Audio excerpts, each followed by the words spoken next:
किसी ने सही कहा है कि स्त्री पैदा नहीं होती, स्त्री बनाई जाती है। हमारे जातिवादी व्यवस्था और पितृसत्तात्मक समाज में रूढ़िवादी रिवाजों से निकलकर अपने अधिकारों को लेना इतना आसान नहीं है। दलितों पर मनुवादियों ने अतीत में कितना कहर ढाया, ये किसी से छिपा नहीं है। दलित पुरुषों की स्थिति दयनीय थी। ऐसे में आप दलित महिलाओं की स्थिति का अंदाजा स्वतः लगा सकते हैं।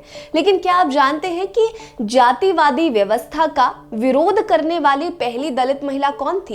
नमस्कार, मैं हूं आपके साथ रीटा और आप देख रहे हैं भीमसेना। आज की वीडियो में मैं जातिवादी व्यवस्था के खिलाफ बिगुल फूंकने वाली पहली दलित महिला के बारे में बताऊंगी, जिन्हें इतिहास ने भुला दिया है। पेरियार से भी जुड़ी, बाबा साहेब से भी जुड़ी और इन दोनों के साथ मिलकर इस महिला ने बहुत बड़े बड़े काम किए।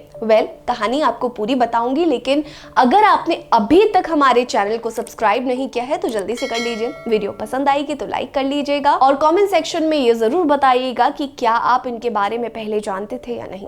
इस जाबाज दलित महिला का नाम है अत्रे मीनमबल शिवराज। हालात ऐसे हुए कि 26 दिसंबर 1904 को बर्मा के रंगून में जन्मी मीनमबल का पूरा परिवार तमिलनाडु आ गया। इनका परिवार भी शुरू से ही जातिगत भेदभाव के खिलाफ था।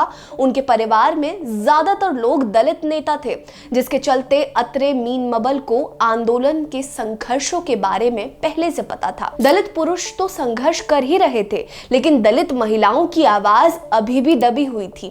समाज में दलित महिलाओं की दुर्दशा से मीनमबल का खून खौल उठता था। इसी बीच मीनमबल अपना स्नातक पूरा करने के लिए मद्रास चली गई। इसके पीछे उनकी मंशा ये भी थी कि मद्रास में जाकर वो देश की राजनीतिक स्थिति को अच्छे से समझ सकेंगी और दलित महिलाओं के लिए कुछ कर सकेंगी। दलित महिलाओं के उत्थान के लिए मीनमबल के बाजू फड़क चुके थे। 1928 में वो पहली बार तब प्रकाश में आई जब उन्होंने साइमन कमीशन के पक्ष में भाषण दिया था, जिसका विरोध उच्च जाति के कुछ राजनेताओं ने ये कहकर किया कि ये भारतीय हितों का प्रतिनिधित्व नहीं करता है।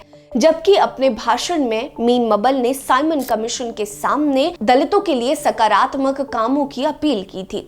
अब धीरे धीरे समाज में उनका कद बढ़ने लगा था। दलित महिलाएं उन्हें अपने प्रतिनिधि के रूप में देखने लगी थी। वो लंबे समय तक बाबा साहेब भीमराव अंबेडकर और पेरियार के साथ रही और दलितों के हितों में कार्य किया। उन्होंने तमिलनाडु में दलितों के मन में चेतना और जाति विरोधी आंदोलन के जरिए अलग जगाने का काम किया। ध्यान देने वाली बात है कि दिसंबर 1937 में मीनमबल ने कहा जाता है कि यदि एक परिवार में एकता ना हो तो उसका नाश हो जाता है। इसी वजह से ये ज्ञात होना चाहिए कि समाज, राष्ट्र या अन्य किसी भी चीज को उन्नति करने के लिए एकता की ताकत चाहिए। हालांकि हमारे देश से इस बात को खत्म करने में समय लगेगा, लेकिन फिर भी हमें अपने समुदाय के लोगों को एक साथ होकर ये साबित करना होगा कि हम भी उनकी तरह मनुष्य हैं।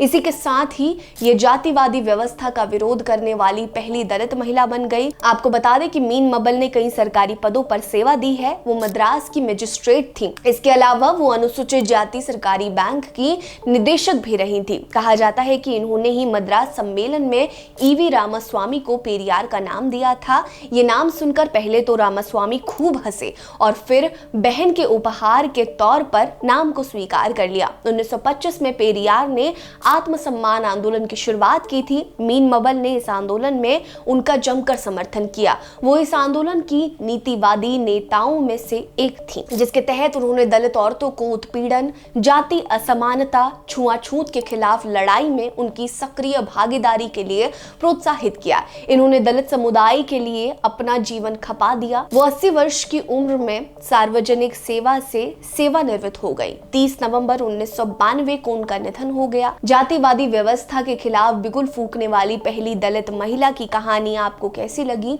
हमें जरूर बताइएगा। बने रहिए हमारे साथ। नमस्कार।